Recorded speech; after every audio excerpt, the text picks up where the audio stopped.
A royal storm has just erupted, and it is bigger than anything Buckingham Palace has seen in decades. At exactly 9:07 a.m. on February 12, 2026, a statement landed that didn't just shake the monarchy, it froze it to its very core.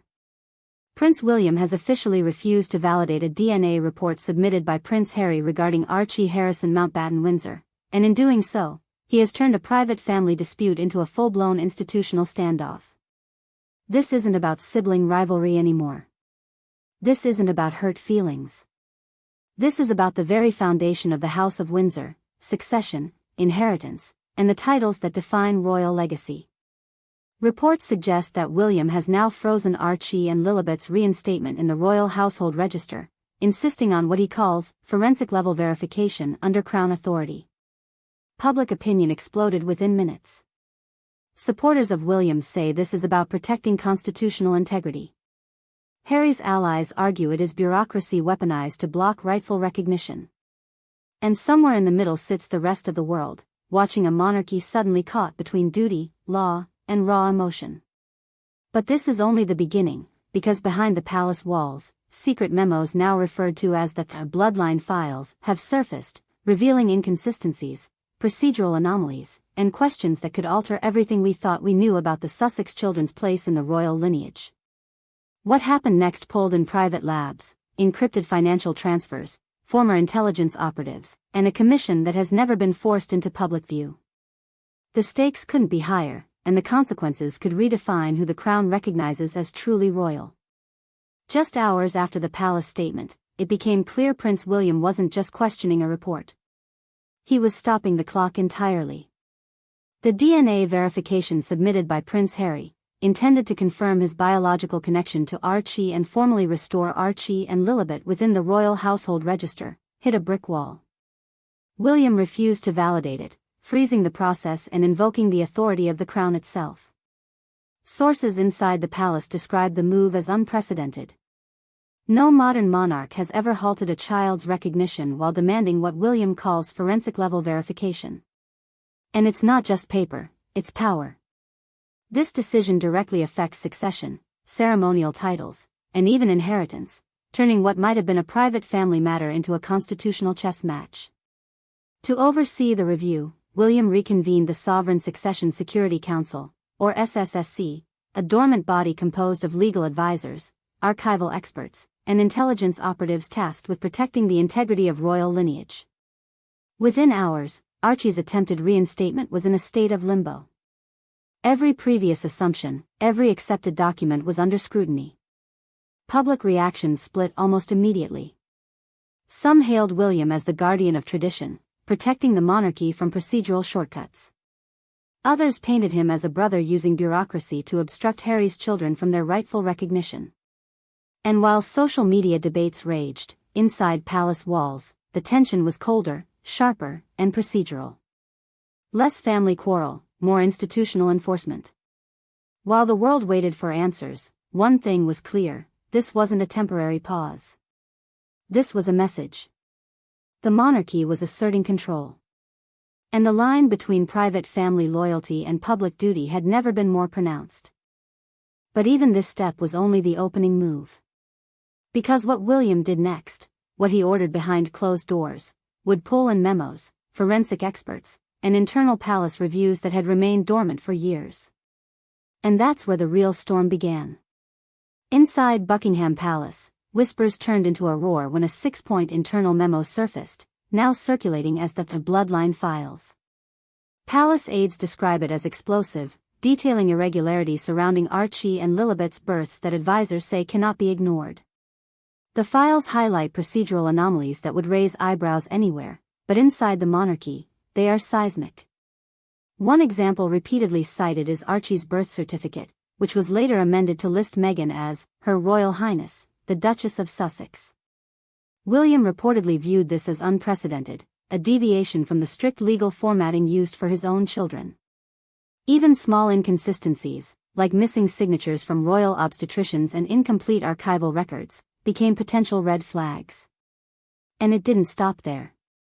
Financial and administrative discrepancies added fuel to the fire. Internal palace memos describe a chain of events that, on the surface, may look trivial, but in context, suggest a level of oversight never tolerated in Windsor circles. Every step of the process, from hospital records to legal registration, was scrutinized, catalogued, and analyzed. Sources say William's camp viewed these anomalies not as accusations, but as gaps that demanded resolution. Palace insiders stressed that in matters of succession, protocol is law, and no exceptions can be made without risking precedent. The Bloodline Files weren't just a bureaucratic checklist, they became a lens through which the entire legitimacy of Archie and Lilibet's royal recognition was being evaluated. And while Meghan's representatives insist that certain steps were guided by palace officials, William's advisors counter that deviations from protocol cannot be ignored. To them, it's not about family loyalty. It's about safeguarding centuries of constitutional procedure. But these internal reviews weren't just administrative exercises. They set the stage for financial scrutiny, DNA controversies, and secret lab investigations. And as the Bloodline Files circulated through velvet-bound doors, it became clear the monarchy was no longer a bystander in family drama. It had assumed full control, and nothing about this process would be easy, quiet, or without consequence. Just when the DNA debate seemed like the most explosive part, attention inside the palace turned to money and the trail it left behind. Investigators uncovered a staggering $499,900 transfer from Archwell LLC to a reproductive medical center near the Mexican border, executed just 5 days before Archie's public birth announcement. The timing alone set alarm bells ringing. Encrypted notes attached to the transfer referenced non-disclosure agreements and unnamed third parties, fueling speculation that more was happening behind the scenes than anyone outside the palace could see. While no wrongdoing has been confirmed, palace analysts, some former intelligence cryptologists now working under the Sovereign Succession Security Council, treated it as enough reason to dig deeper. The transfer wasn't simple. Funds passed through intermediary entities in Delaware and the Cayman Islands, landing in a numbered account tied to a corporate holding known as Forscana Biomed SA. To William's advisors, the layered structure raised questions about transparency. It wasn't about guilt, but in royal terms, ambiguity is dangerous. Every unexplained step becomes a potential crack in lineage legitimacy. And then there were the whispers of a broader strategy. Some sources suggest the timing coincided with renewed media attention sympathetic to the Sussex narrative, creating the appearance of a coordinated rollout. Again, nothing is confirmed, but palace intelligence doesn't leave anything to chance. The combination of money, secrecy, and timing added a new dimension to what was already a volatile situation. The monarchy wasn't just questioning DNA anymore, it was probing the financial and procedural paths that led to Archie's recognition. But even this financial scrutiny was only part of the story, because the next flashpoint would take the dispute from paper and bank accounts to private laboratories and forensic DNA analysis, sparking a clash that would pull in scientists, lawyers, and palace security like never before. If the financial trail was explosive, the Horizon Gene Lab results ignited a new firestorm. In mid-January 2026, this boutique laboratory in Santa Barbara reportedly concluded with over 99% probability that Prince Harry is the biological father of Archie Harrison Mountbatten Windsor. On the surface, that should have settled the dispute. But inside Buckingham Palace, it did the opposite. William's camp immediately raised concerns about the chain of custody. The samples had been hand-delivered, not through a neutral, tamper-proof channel, but reportedly by Meghan's former chief of staff. To William and his advisors, that alone made the result insufficient for royal validation. Succession isn't just about probability, it's about a verified process under the Crown's authority. Adding fuel to the fire, Horizon Gene is not accredited by the Royal College of Pathologists in the UK, nor recognized under ISO 17025 standards for forensic laboratories handling legal evidence. While the lab's scientific ability wasn't questioned, William's camp insisted that royal legitimacy cannot rely on private arrangements conducted abroad. Then came the twist. A second lab in Zurich was simultaneously sent an identical sample, but it never received payment and never conducted analysis. Internal Zurich documentation reportedly marked the sample as practice use only, raising further questions about why multiple submissions had been attempted. To palace insiders, it looked like contingency planning, ensuring that at least one result might survive scrutiny if the other was questioned. Even more controversial was an internal email from Harry's attorney, Douglas Hall, allegedly stating, "It does not have to be bulletproof. It just needs to look unimpeachable, and we need optics, not science." Hall later claimed the email was taken out of context, but within palace circles, the phrase became shorthand for why William insisted on institutional control over private persuasion. And so, what should have been a scientific conclusion instead became a constitutional crisis. Every courier log, every lab accreditation, every procedural gap was now under intense scrutiny. The DNA result didn't close the debate, it opened an entirely new front, forcing the monarchy to weigh not just paternity, but process, oversight, and legitimacy in a way never seen before. But the Horizon gene controversy was only the tip of the iceberg, because William's next move would take the dispute from labs into the Royal Household Register itself, freezing titles and recognition in a way that has no modern precedent. With the Horizon gene controversy raging, Prince William took a bold, unprecedented step. He placed Archie and Lilibet in what palace insiders describe as royal limbo.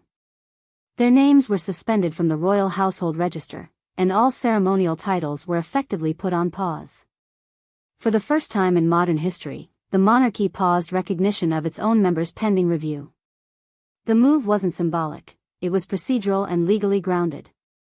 William invoked Clause 6 of the Sovereign Child Declaration Act of 1837, a centuries-old mechanism rarely used but still binding, which allows the Crown to suspend lineage claims in cases of ambiguity or forensic dispute. Every digital record, every palace registry, every ceremonial protocol related to the Sussex children was frozen. Palace aides stressed this was not personal revenge, but institutional integrity. Succession, inheritance, and royal duties depend on verified legitimacy, not assumptions or private documents. Even minor procedural lapses, missing medical confirmations, amended birth certificates, and overseas DNA analyses, now carry enormous weight. To William, the stakes weren't about hurt feelings, they were about protecting the constitutional continuity of the monarchy. For Harry and Meghan, however, it felt like betrayal. Legal teams argued that suspending recognition amounted to institutional erasure, stripping their children of identity and heritage. Public opinion, as always, was split.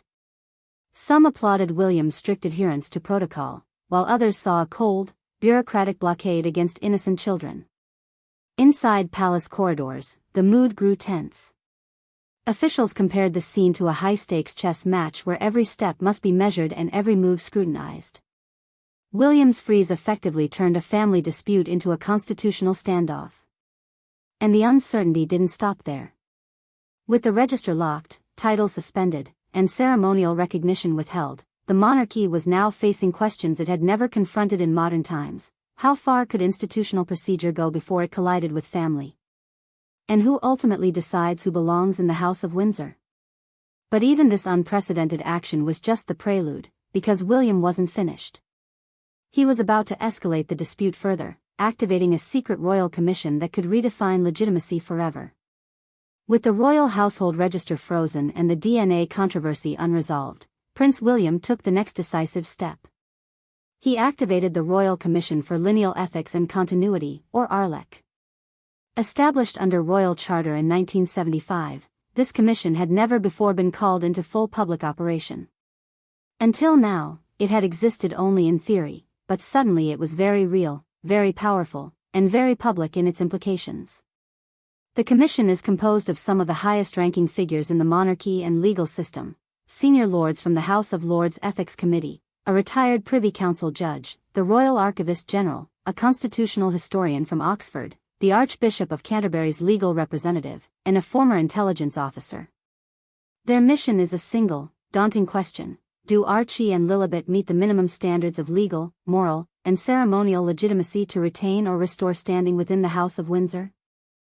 For William, this wasn't personal, it was institutional. Every member of the commission was tasked with scrutinizing documentation, procedures, and protocols, leaving no stone unturned. Birth certificates, travel logs, medical confirmations, courier records for DNA samples, even financial transfers were all under review. Nothing less than full verification would suffice. Meanwhile, Harry and Meghan viewed the commission as a power play, a way for the institution to assert control over what they consider their children's rightful place. Meghan reportedly prepared a recorded digital statement intended to counter ARLEC's influence, framing the investigation as an attempt to wield power and gatekeeping over maternal authority. Harry, for his part, has publicly accused the monarchy of weaponizing bureaucracy, insisting that science and parental proof should outweigh procedural formalities. Inside the palace, the atmosphere was tense. Advisors described the proceedings as a delicate balance of family and duty, where emotion was secondary to law and tradition. The Commission has the authority to halt ceremonial use of royal titles, suspend registry recognition, and even influence future inheritance allocations tied to Princess Diana's estate. Every decision carries constitutional weight, and once issued, William has indicated he will accept the ruling in full, no matter the personal consequences. For the public, the drama is gripping. Polls show deep divides. Some celebrate William's procedural rigor. Others sympathize with Harry and Meghan's fight for recognition. And on social media, debates rage over whether this is a family duty versus institutional preservation. But the story doesn't end here. Because as the Commission reviews the evidence, the next explosive layer, travel manifests, personal returns to the UK, and global attention, is already unfolding. The monarchy is no longer simply managing internal procedure, it is being tested on a scale never seen before. And the eyes of the world are fixed on every decision, every signature, every outcome. As ARLEC began its unprecedented review, the royal saga exploded far beyond Buckingham Palace. Social media lit up with hashtags like #ArchieTruthFiles and #CrownOrChaos, polarizing the public within hours. Polls showed strong support for William's insistence on procedure, but equally powerful sympathy surged for Harry and Meghan, who were seen as parents fighting for their children against centuries-old bureaucracy. Across the globe, news outlets scrambled to cover every detail. Analysts dissected courier logs, financial trails, and Horizon Gene Lab results, while commentators debated whether the monarchy could survive public scrutiny in the digital age without losing credibility. Every leaked memo, every internal email, every subtle gesture by the palace fueled speculation. Even minor movements, like a private jet listed under Henry Mountbatten Windsor scheduled to arrive February 14, were immediately interpreted as potential strategic maneuvers by Harry to assert presence rather than paperwork. Meanwhile, Meghan reportedly prepared a digital statement for global release, bypassing traditional media outlets to reach audiences directly. In it, she planned to assert that she carried and gave birth to her children, framing the institutional review as an attempt to deny parental and maternal authority. For the palace, this direct-to-public approach only heightened tension, as it bypassed centuries of controlled royal communication channels. The stakes were no longer just familial, they were symbolic. Supporters of William argued that procedural integrity must come first. Critics framed the saga as a clash between humanity and tradition, with innocent children caught in the middle. Public forums and comment sections lit up with debates. Should lineage be determined by official validation or parental truth? Is the monarchy flexible enough to survive digital age scrutiny? Or is it doomed to collapse under global opinion? And as media coverage intensified, palace insiders warned that the spotlight was influencing internal deliberations. Every email, every file, every decision made within ARLEC was now under microscopic public observation. The monarchy had entered a high-stakes global courtroom where perception was as critical as procedure, and every leak carried the potential to tip public sentiment and historical narrative alike. But even with this global pressure, William and the council remained calmly procedural, emphasizing law, protocol, and institutional integrity. And while the world watched, waiting for either a resolution or a scandal, one fact was certain: this royal storm was far from over. And the next moves would determine not just the status of two children, but the very perception of the House of Windsor for generations to come. And now the question that hangs over Buckingham Palace and the world remains: does lineage exist by birth alone, or only when the crown confirms it? Two brothers, bound by history, tradition, and a mother's legacy, are now on opposite sides of a battle that is part family drama, part constitutional reckoning. Whatever the Royal Commission for Lineal Ethics ultimately decides will do more than resolve a dispute. It will set a precedent for generations of royal children, shaping how legitimacy, titles, and inheritance are determined in an age where private truth and institutional authority collide. For Archie and Lilibet, this isn't just about recognition. It's about identity, belonging, and the weight of centuries-old tradition.